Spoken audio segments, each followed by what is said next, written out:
2025년 들어서 계속해서 성령 안에서 성령에 대한 말씀을 나누고 있습니다. 오늘은 성령님과 친해지려면, 이런 제목입니다. 벌써 5주째를 맞이하고 있기 때문에 첫 주부터 제목을 대라 그러면 또 시험 들 것 같아요. 저도 여기서 끝. 근데 지난주 거 정도는 기억하면 좋겠다. 지난주 말씀의 제목이 성령님께 초점을 맞추라. 그래서 지난주에는 초점과 집중에 대한 이야기를 했습니다. 왜 우리가 성령님께 초점을 맞추어야 되는가? 이유는 오늘 제목에 있습니다. 우리가 성령님과 동행하기 위해서 성령님께 초점을 맞춰야 되는 거죠. 먼저 동행하기 위해서는 우리들이 친해져야 된다고 하는 것을 압니다. 그렇죠? 우리가 누군가 여행을 해도 한 번쯤은 할 수 있지만 계속해서 동행하려고 하면 그 친밀함이 굉장히 중요할 것 같아요. 우리가 성령님과 동행하기 위해서는 우리들 가운데 성령님과의 친밀함이 필요하다라는 생각이 들어요. 또 우리들이 성령님을 기뻐해야, 성령님이 우리를 기뻐하실 수 있어야 우리들이 동행할 수 있겠죠. 어제 오늘 말씀을 전하면서 하나님이 저에게 주시는 그런 강력한 그런 마음의 소리예요. 하나님, 우리가 하나님을 믿는다고 고백하는 사람들인데 우리들의 삶에, 우리들의 신앙에 성령님과 동행하는 기쁨이 있게 하여 주옵소서. 오늘 적어도 우리가 나 성령님과 이만큼 친밀해 라고 말할 수 있는 신앙의 고백이 우리들에게 있게 하여 주옵소서. 여러분들이 그런 마음을 가지고 함께 말씀을 듣고 고백하는 시간이 되었으면 좋겠습니다. 자, 오늘 본문 말씀이 짧습니다. 뭐라고 되어 있냐면 주를 기쁘시게 할 것이 무엇인가 시험하여 보라. 시험이라는 말이 성경에는 많이 나오고 있죠. 우리가 흔히 시험하면 temptation, 유혹이나 혹은 테스트, 그런 시험을 생각하지만 오늘 여기에 있는 시험은 조금 다른 차원의 문제입니다. NIV 영어 성경에 보면 여기 시험하여 보라 라고 하는 말을 find out 이라는 말을 쓰고 있어요. find out. 이게 무슨 말이냐면 찾아보라, 검색해보라, 이런 말입니다. 이 검색이라고 하는 말이 굉장히 좋을 것 같아요. 우리가 주님이 기뻐하시는 것이 무엇인지를 구글이든 아니면 네이버든 가서 검색해봐라, 지금 그런 이야기입니다. 주님이 기뻐하시는 것이 무엇인지를 여러분들 검색해보고 찾아보십시오. 또 유진 피터스는 메시지 성경에서 이렇게 풀어냈습니다. 생각하고 그것을 행하십시오. 여러분, 주님이 무엇을 기뻐하시는지, 성령님이 무엇을 기뻐하시는지 생각하고 행하십시오. 사실 오늘 말씀은 끝입니다. 더 이상 할 얘기가 없어요. 이거 하나면 돼요. 그만, 아까 조금만 더 설명을 할게요. 한 50분만 조금만 더 설명을 할게요. 자, 네, 설명할게요. 네. 성경에 생각하라고 하는 말, 제가 이렇게 한 문장으로 좀 이게 정리를 해봤는데 가끔 제가 참 저는 정리를 잘한다, 또 이런 생각이 들어요. 이제는 이제 안 통하는군요. 이제 하도 자랑을 했더니. 자, 믿음이 없는 생각은 불신이고 생각이 없는 믿음은 맹신이다. 우리들이 믿음 없이 생각하면 그것은 불신이 되고요, 생각 없이 믿으면 그것은 맹신이 됩니다. 그래서 오늘 말씀 가운데 생각해 보라고 하는 거예요. 너희들의 믿음이 어떠한지 생각해 보아라. 사람들은 생각하는 걸 별로 좋아하는 것 같지는 않아요. 아마 여러분들 중에 많은 분들이 그런 기대를 할지 몰라요. 오늘 말씀을 듣고 오늘 제가 하는 설교 가운데 우리들의 삶에 지침이 좀 있었으면 좋겠다. 그냥 따라하면 좋겠다. 근데 저는 제가 목회자로서 여기에 있어서 설교할 때마다 그런 생각을 합니다. 저는 여러분들에게 어떤 답을 주는 사람이 아닙니다. 제가 무슨 능력으로 여러분들에게 답을 주겠습니까? 단지 저는 여러분들을 신앙의 길로 인도하는 역할을 한다. 근데 그 인도하는 역할이 뭐냐면 여러분들로 하여금 고민하고 생각하고 말씀에 반응할 수 있도록 고민하는 역할을 한다는 생각을 해요. 생각하는 건 불편한 일입니다. 그러나 불편함이 우리들에게 필요한 것이죠. 돌아가신 오카는 목사님이 성령에 대한 설교를 하면서 돌아가신 이어령 교수님의 책 아들이여 이 산하를에 나오는 글을 하나, 이야기를 하나 소개하고 있습니다. 어떤 마을에 수염을 길게 기르는 할아버지가 있었대요. 저도 옛날에 이렇게 저기 외갓집이나 시골에 가면 마을에 이렇게 수염 기른 분들이 있었던 것 같아요.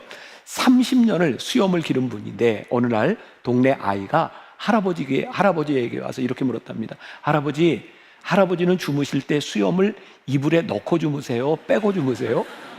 할아버지가 그 얘기를 듣고 보니까 한 번도 생각해 본 적이 없는 거예요. 그래서 오늘 내가 가서 집에 가서 자보고 얘기해 주마.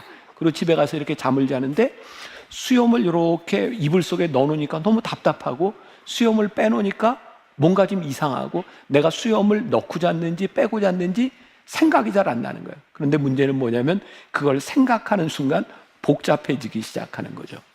자, 오늘 제가 여러분들을 좀 복잡하게 해드릴게요. 혹시 여러분들은 잠을 잘 때 손을 이불 속에 넣고 자세요? 빼고 자세요? 한번 오늘 가서 해보세요. 오늘 아침에 제 아내가 저한테 그러더라고요. 나는 분명히 넣고 자는데 일어나 보면 빠져있네 라고 얘기하는데, 여러분은 어떨지 모르겠어요. 우리가 생각하지 않으면 불편함이 없었던 일들인데 생각해 보면 우리들에게 불편한 일들이 있습니다. 성령님이 기뻐하시는 것이 무엇인지를 생각하지 않고 살아가면 편하게 살 수 있습니다. 그런데 성령님이 기뻐하시는 것이 무엇인가를 생각하면 불편해지기 시작합니다. 근데 제가 또 이런 얘기를 참 많이 합니다. 여러분, 우리의 인생이 불편하다고 불행할까요? 전 그렇게 생각하지 않습니다.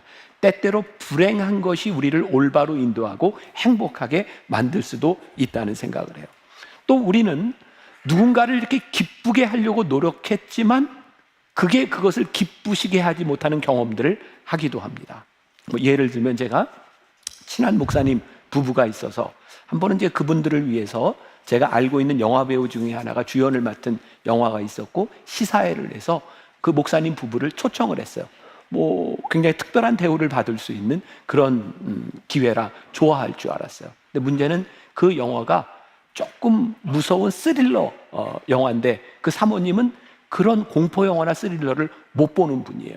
결국 영화를 마치고 나서 식사를 하고 이렇게 체해가지고 며칠 동안 고생했다는 이야기를 들었어요. 그리고 제가 깨닫게 된 거죠. 저 목사님과 사모님은 이런 걸 좋아하지 않는구나. 그리고 알아가게 되는 거예요. 여러분, 우리의 신앙은 과정을 통해서 만들어집니다.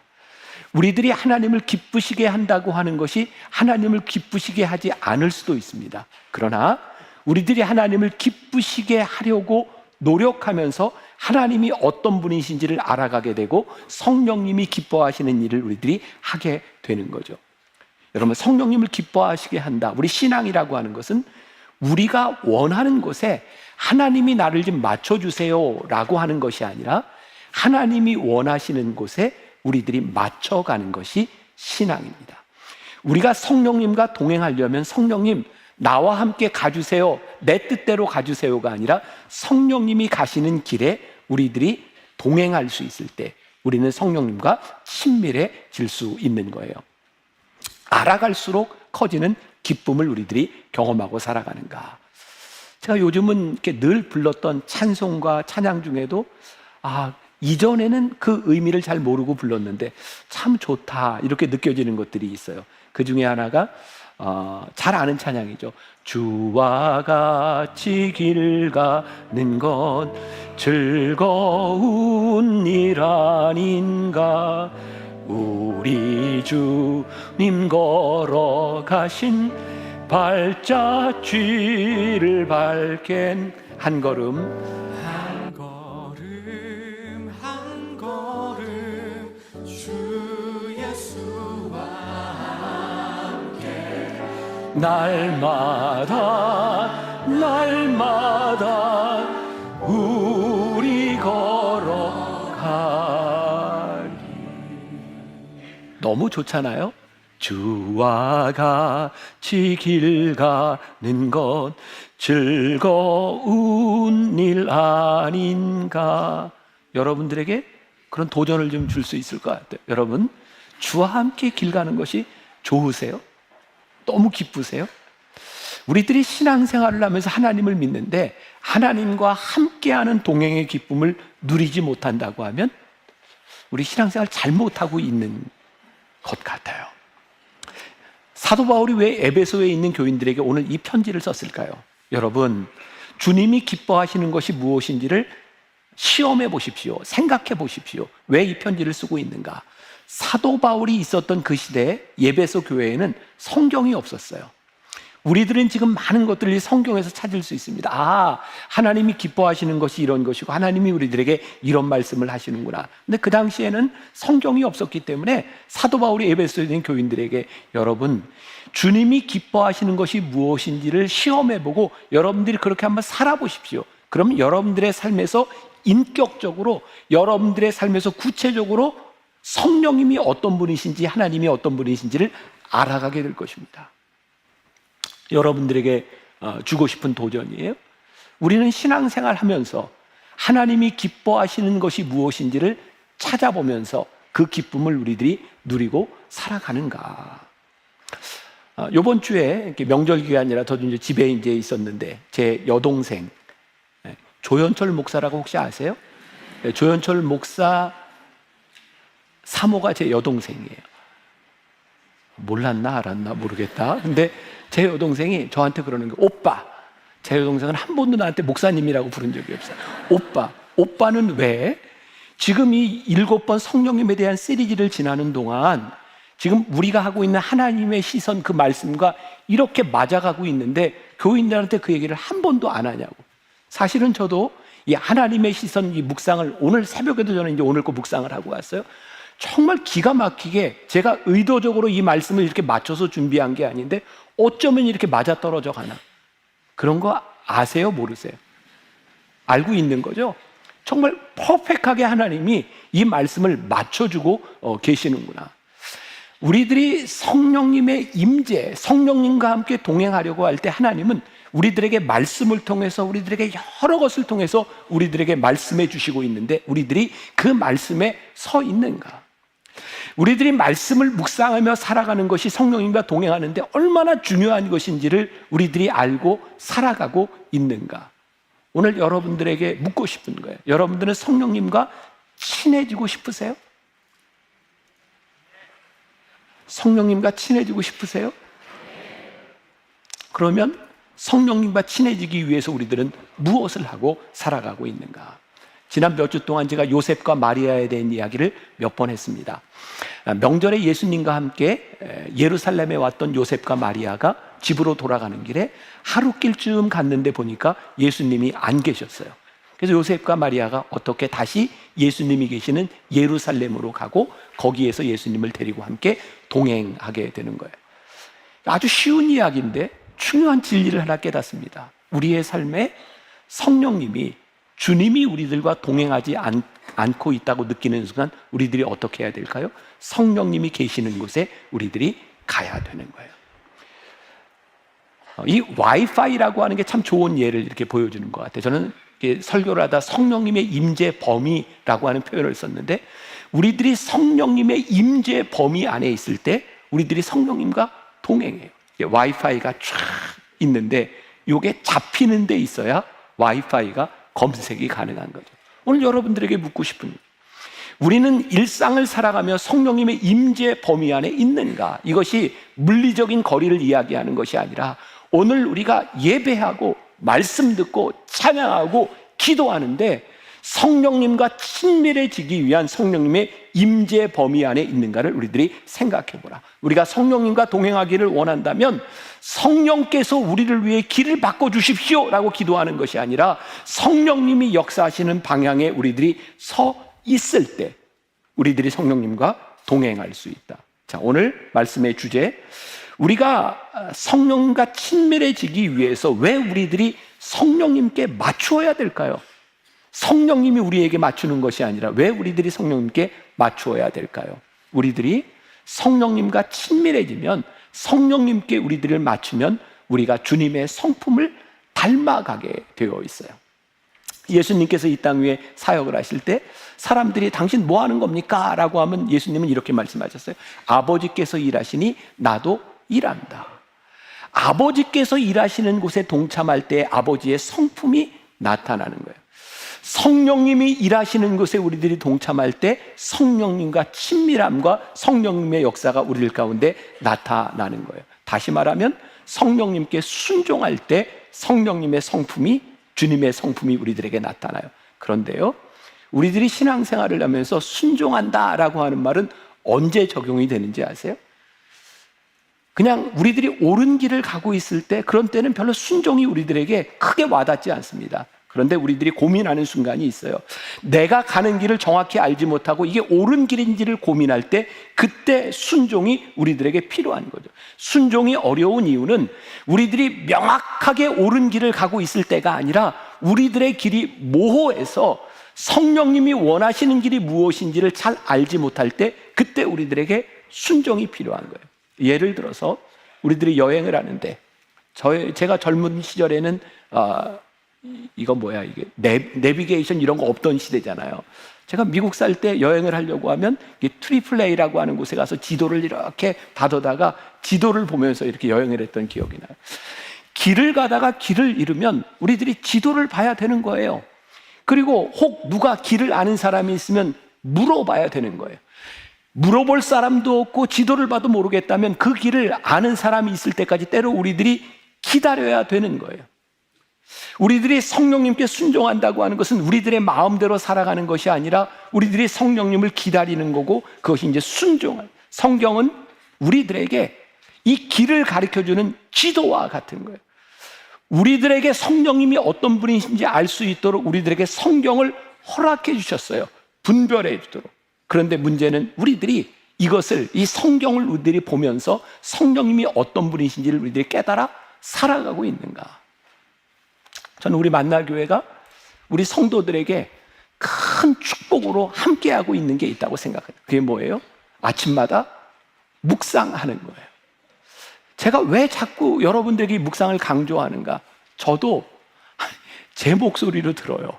그리고 제 아내한테 가끔 제가 그래요. 새벽에 일어나면 저희는 제 아내는 아내 방에서 저는 제 방에 가서 이렇게 묵상을 하거든요. 그리고 제가 이렇게 나오다 보면 이게 하나님의 시선을 듣고 있는 거예요. 그럼 제가 내 목소리가 그렇게 좋아?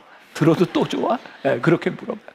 근데 진짜 좋아요. 제 목소리가 좋은 게 아니라 그날 말씀을 묵상하면 그 말씀이 내 뇌리 가운데 남아있는 거예요.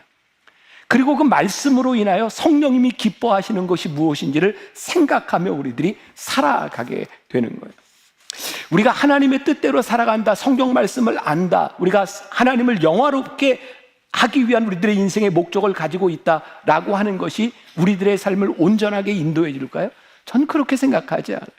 우리들이 아무리 선한 목적을 가지고 하나님을 영화롭게 한다 할지라도 우리들에게 아무 문제가 없다고 생각한다면 그것은 큰 교만이거나 자기 의에 빠질 가능성이 많이 있습니다.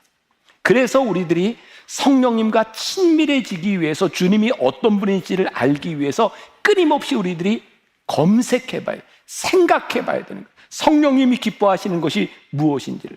여러분 사무엘하 6장에 다윗이 왕국을 통일하고 난 후에 헤브론에서 예루살렘으로 수도를 옮기고 난 이후에 첫 번째로 한 일이 뭐냐면 빼앗긴 법궤를 찾아오는 일이었어요. 여러분들 그 이야기 아시죠? 나곤의 타작마당에서 거기 이제 유명한 사건이 하나 일어나요. 이게 소에 지워서 법궤를 가지고 오는데 소가 이렇게 뛰놀자 우사라고 하는 사람이 떨어지지 않도록 손을 댔는데 죽잖아요. 그래서 베레스 우사라고 하는 이름이 거기에 나오잖아요. 이해할 수 없는 거예요. 하나님, 제가 선한 의도를 가지고 하나님을 영화롭게 하기 위해서, 하나님을 찬양하기 위해서 법궤를 옮기는데 왜 이런 일이 일어나는 겁니까? 순조롭지 않았어요. 역대상 15장 13절에 보면 다윗이 이런 고백을 합니다. 우리가 규례대로 그에게 구하지 아니하였습니다. 깨닫게 된 게 있어요. 내가 선한 의도를 가지고 있었지만 하나님이 기뻐하시는 대로 내가 행하지 않았을 때 하나님의 일이 순조롭게 되어지지 않았어요. 여러분, 우리가 선한 의도를 가지고 일하기 때문에 우리들이 모든 것이 하나님을 기뻐하실 수 있다, 그렇게 오만하지 말라는 거예요. 끊임없이 성령님이 기뻐하시는 것을 묻지 않으면 우리들이 순종할 수 없는 거예요. 가끔 건축하는 교회에 어떤 문제들이 생기기도 해요. 아니, 건축하겠다고 하는 선한 뜻을 가지고 있는데 왜 시험에 들고 문제가 될까요? 하나님이 기뻐하시지 않는 방식으로, 성령님이 기뻐하시지 않는 방식으로 하나님의 일을 하면 하나님 그거 기뻐하시지 않는다는 거예요. 제가 이번 주간에 참 어떻게 이런 일이 있을 수 있을까 하는 이야기를 들었어요. 해드릴까요? 말까요? 해요? 네. 정말 어떻게 이런 일이 있을 수 있을까? 서울의 어떤 지역에 이제 재건축을 하려고 조합을 만들고 사람들이 전부 이제 사인을 받고 100% 사인을 받아야 이렇게 재건축이 된다 그래요. 그래서 이제 조합원들이 이렇게 사인을 받고 가는데 몇 년 동안 딱 한 곳에서 도장을 안 찍어주는 거예요. 그 마을 입구에 있는 교회에서 도장을 안 찍어주는 거예요. 뭐 그냥 실액수까지 이야기를 한다면 그 조그만 교회가 보상을 받을 수 있는 액수가 한 25억쯤 되는데, 동일하게 적용했을 때 25억쯤 되는데, 여기 있는 목사님이 100억을 달라고 우기는 거예요. 그래서 2년, 3년이 지나면서 일이 진행이 되지 않는 거예요.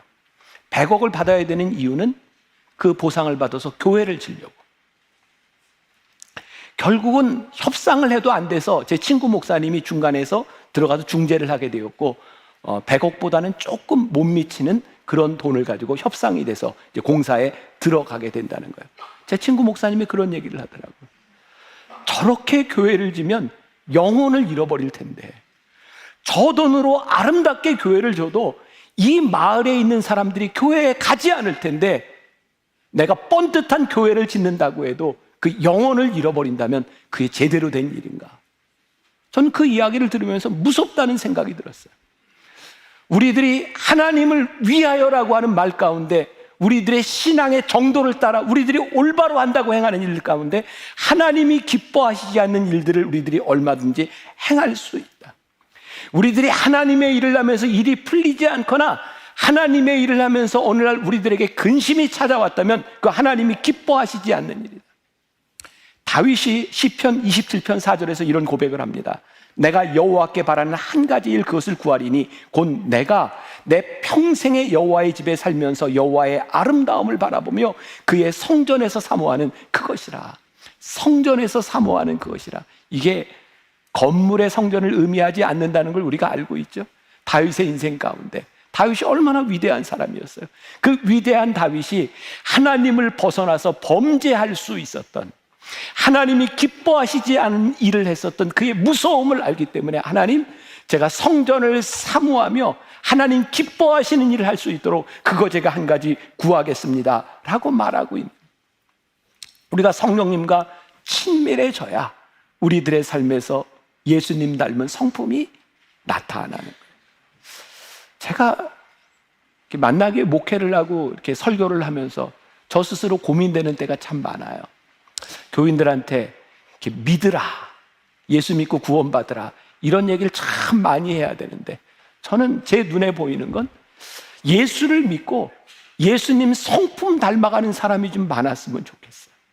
우리가 구원받았다고 하는 증거가 내 속에 나 구원받았어 라고 하는 외침이 아니라, 구원받은 우리가 성령님과 친밀해져서 우리들의 삶에 예수님 닮은 성품이 나타났으면 좋겠다. 두 번째, 성령님과 친해지려고 할 때 우리 안에 죄의 인식이 분명해진다는 거예요. 성경에 보니까 죄가 더한 것에 뭐가 많다 그랬어요? 은혜가 많다 그랬어요. 그럼 죄의 인식과 죄를 짓는 것은 다른 차원의 문제예요. 제가 지지난주에도 성령님의 특성 가운데 센서티비티라는 이야기를 했어요. 민감성. 성령님이 우리 가운데 임해서 우리들이 친밀해질 때 우리 안에 죄의 인식이 깊어져요. 죄의 인식이 깊어질 때 우리는 은혜를 경험하며 살아가요. 이런 비유가 좋을 것 같아요. 여러분, 식당에 가서 밥을 먹을 때 때때로 앞치마 주세요 라고 하는 때가 있죠. 늘 앞치마 하세요? 아닌 때도 있어요. 까만 옷 입고 가서 내일 빨 거야. 그러면 앞치마 굳이 안 해도 돼요. 근데 흰 옷을 입고 가면 앞치마가 필요한 거예요. 센서티비티. 오점에 대한 죄에 대한 인식이 깊어질 때 우리들이 순결해요. 우리들이 성령님을 닮아가게 돼요. 그런데 만일 우리들이요, 도덕적인 기준을 가지고, 철저한 기준을 가지고 착한 척하며 살아가는 사람들이라면 성령님과 친해지기가 쉽지 않습니다. 사실은 내 속에 죄성이 보이기 시작할 때 우리는 성령님과 친해지기 시작해요. 베드로가 예수님 처음 만나고 예수님이 어떤 분이신지를 알고 나니까 두려웠잖아요. 베드로가 뭐라 그래요? 주여, 나는 죄인이로소이다. 나를 떠나소서. 예수님이 베드로 떠나시지 않았어요. 주님 앞에 있는 것이 얼마나 무서웠는지 죄의 인식이 깊어졌는데 주님이 베드로를 불러서 내가 너로 하여금 사람 낚는 어부가 되게 하리라. 신기한 일입니다. 죄의 인식이 깊어지는데 성령님이 우리를 부르시는 거예요. 이사야 6장에 보면 이사야가 하나님께 불리움을 받는 장면이 나와요. 이사야가 두려웠어요. 화로다 나로 망하게 되었도다 라고 이야기를 해요. 주님, 제가 제 입술은 부정해서 제가 주님 앞에 쓰임받을 수 없습니다. 그렇게 고백했더니 하나님께서 부젓가락으로 그의 입술을 찢어서 그를 사용하세요. 참 신기하죠? 우리에 대한 죄의 인식이 깊어질 때 하나님은 우리를 버리시는 것이 아니라 우리와 가장 친밀하게 역사하세요. 아니, 하나님의 임재가 있는 곳에 우리들이 바로 거쳐가야 되는 과정, 통로가 있다면 그것은 죄에 대한 인식이에요. 죄에 대한 인식은 우리들이 죄를 경험하고 죄를 짓는 것과는 다른 차원의 문제예요.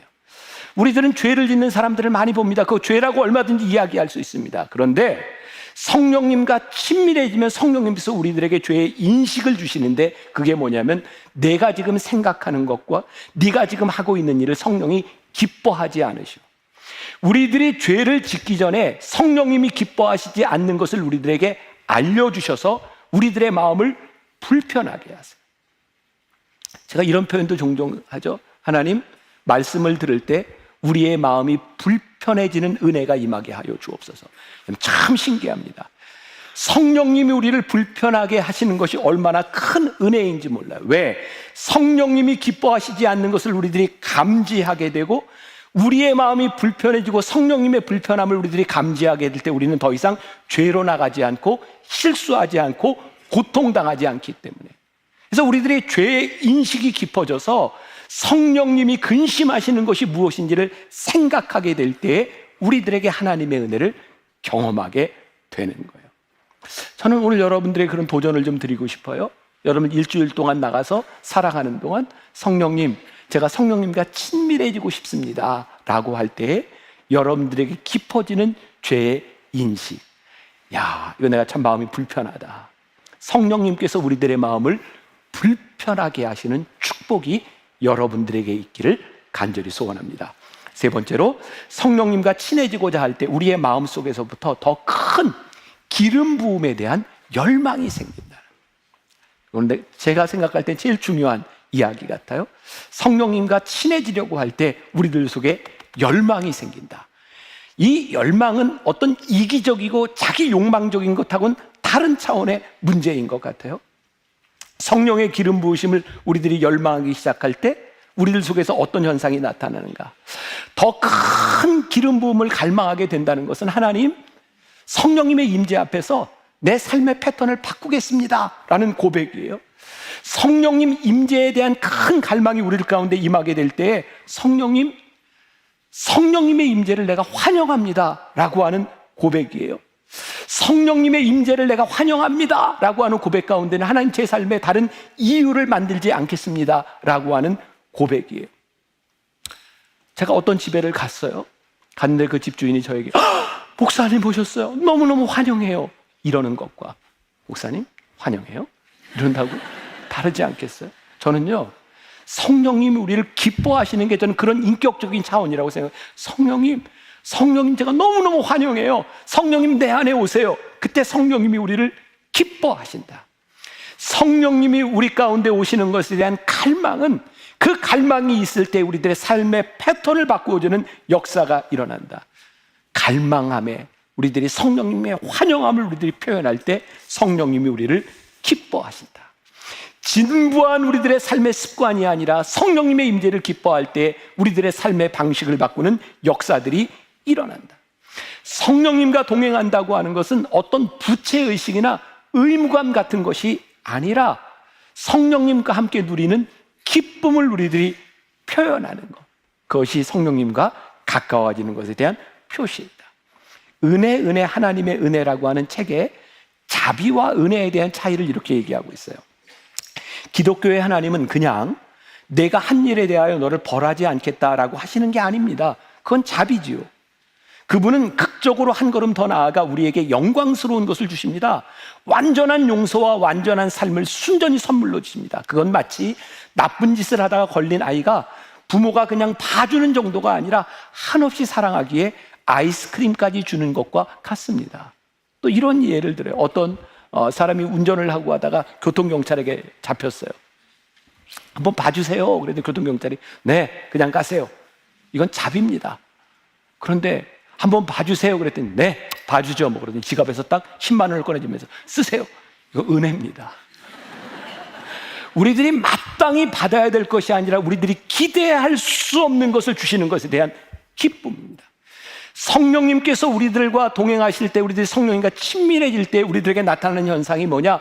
우리들이 의무와 부담감으로 우리들에게 사해진 그 차원에 대한 문제가 아니라 우리들에게 주신 은혜로 인한 기쁨을 우리들이 누리는 것.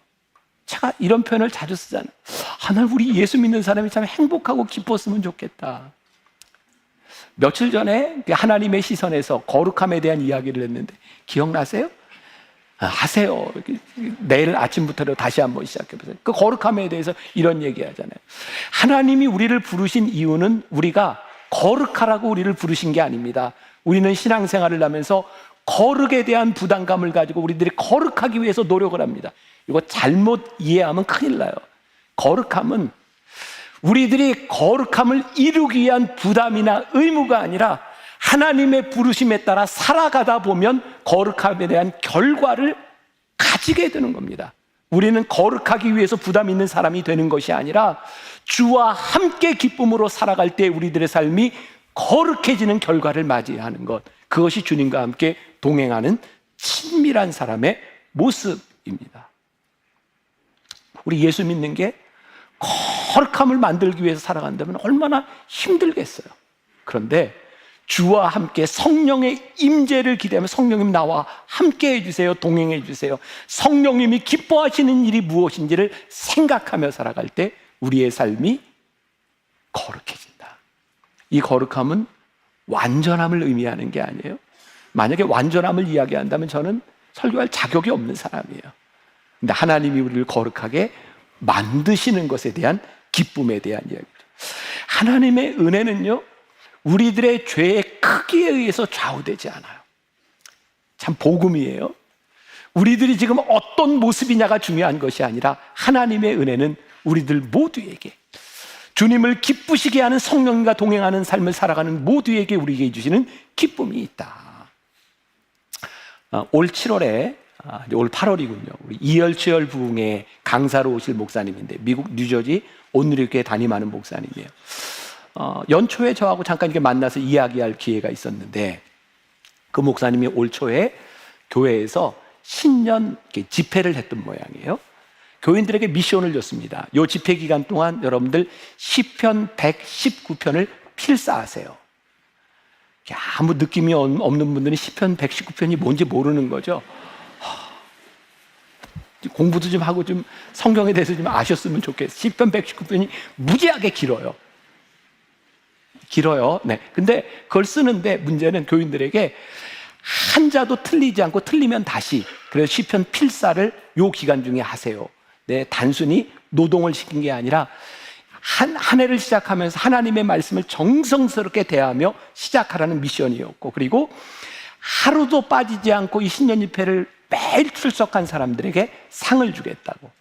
그래서 필사한 사람과 그리고 빠지지 않은 사람들에게 상을 이렇게 준비하고 이게 저녁에 있는데 하나님께서 그런 마음을 주시더래요.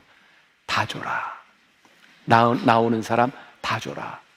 그래서 하나님의 은혜를 생각하고 마지막 날 나온 모든 사람들에게 상을 줬대요.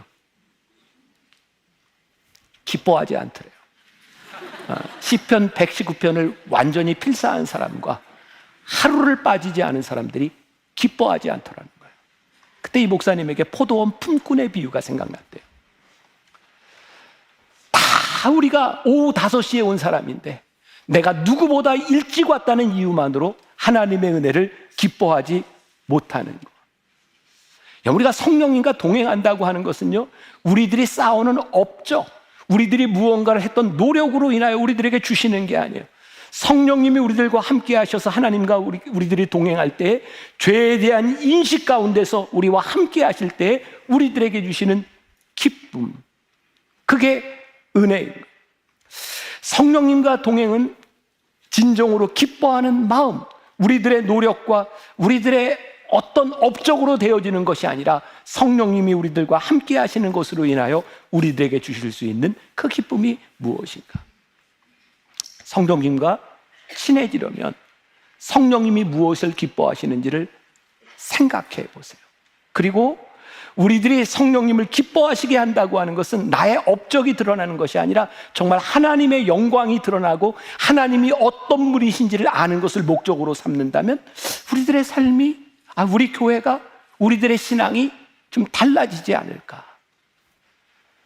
우리가 성령님을 통제하려고 하는 것이 아니라 성령님의 다스림 가운데 우리들이 들어가기 시작할 때, 저는 성령님과 친해지려고 하는데 저는 우리들의 자격이 그렇게 필요한 것 같지 않아요.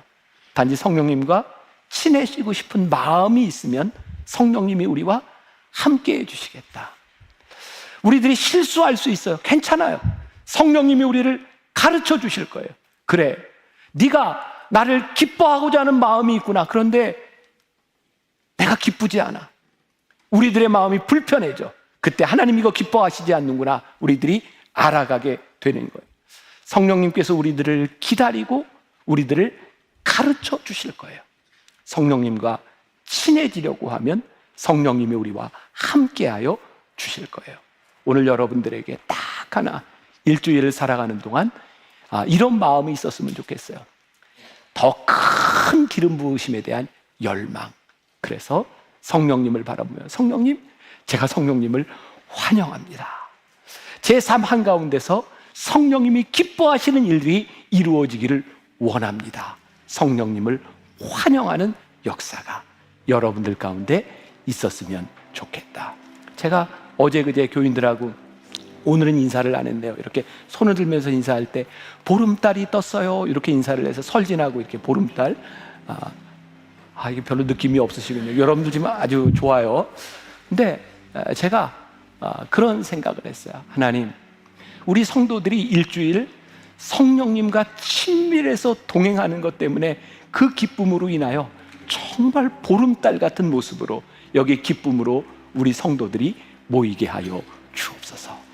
제 마음의 소원으로 끝나는 것이 아니라 일주일의 삶 가운데 성령님과 동행하는 기쁨과 은혜가 여러분들에게 넘치기를 주님의 이름으로 간절히 축원합니다.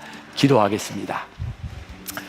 성령님, 우리들이 7주 동안 성령님이 어떤 분이신지를 고민하고 성령님 기뻐하시는 것이 무엇인지를 또 고민하고 살아갑니다.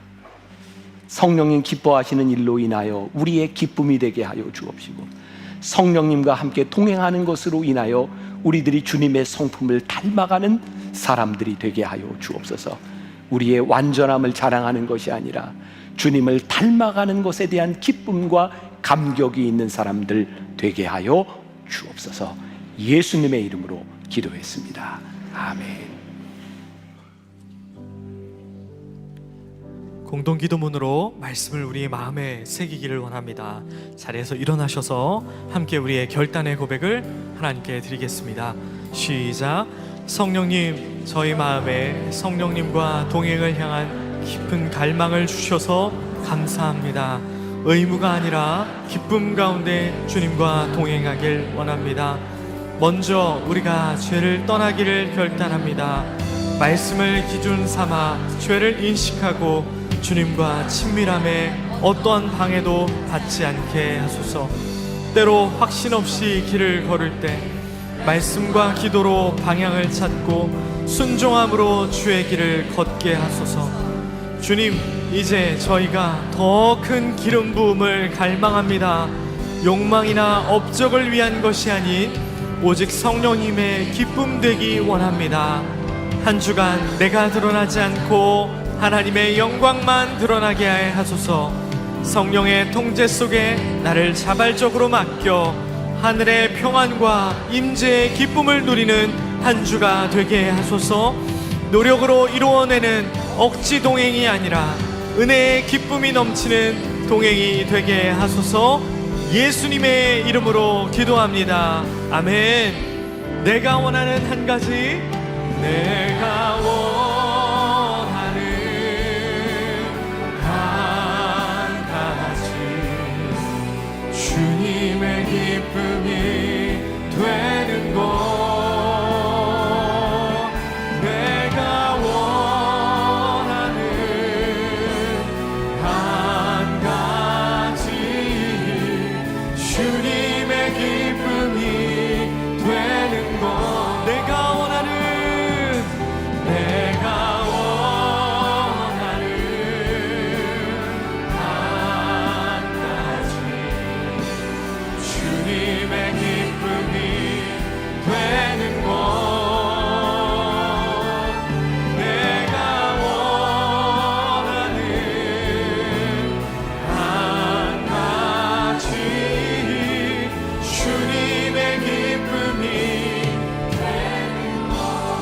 이렇게 기도하겠습니다. 의무가 아닌 기쁨으로 주님이 기뻐하시는 일을 찾아다니는 한 주가 되게 하여 주시옵소서. 성령님 환영합니다. 우리 마음에 초대합니다. 우리 안에 살아계셔서 주님의 방식으로 우리가 살아가게 하여 주시고, 우리가 주의 임재 범위 안에 살아가는 은혜를 경험케 하여 주시옵소서. 우리 주여 한번 외치시고 함께 기도하시겠습니다. 주여,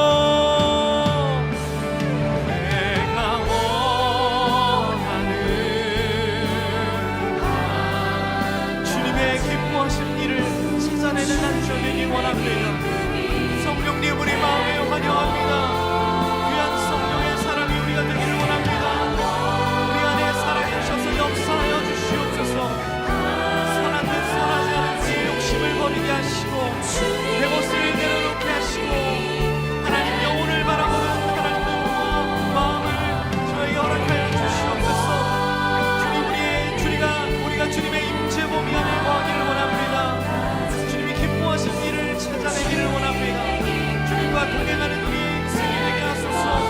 그리스도의 보혈로 우리를 이 시간 씻어주시고 새롭게 하시고 성령과 온전한 동행이 이루어지게 인도하여 주시옵소서.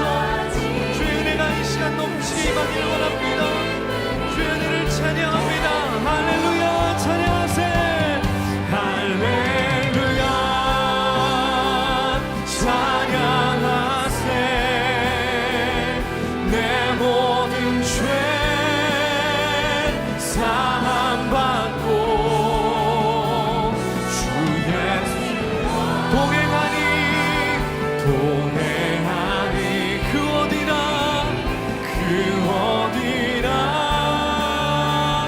하늘 할렐루야. 할렐루야. 찬양하세.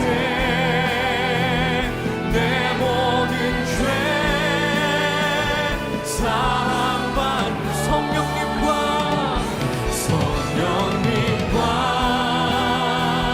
동행하니 그 어디나 하늘. 두 손을 높이 들고 내가 원하는 우리 갈망하며 열망합니다. 주님의 기쁨이 되는 것. 내가 원하는 한 가지. 주님의 기쁨이 되는 것. 내가 원하는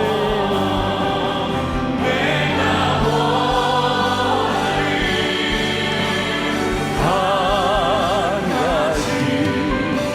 주님의 기쁨이 되는 것. 내가 원하는 한 가지.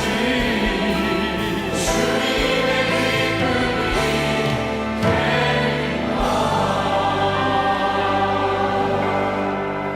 지금은 우리 주 예수 그리스도의 은혜와 하나님 아버지의 무한하신 사랑과 성령의 인도하심이 성령님과 동행하며 성령님과 친밀함 가운데 주님의 기쁨이 되기를 원합니다.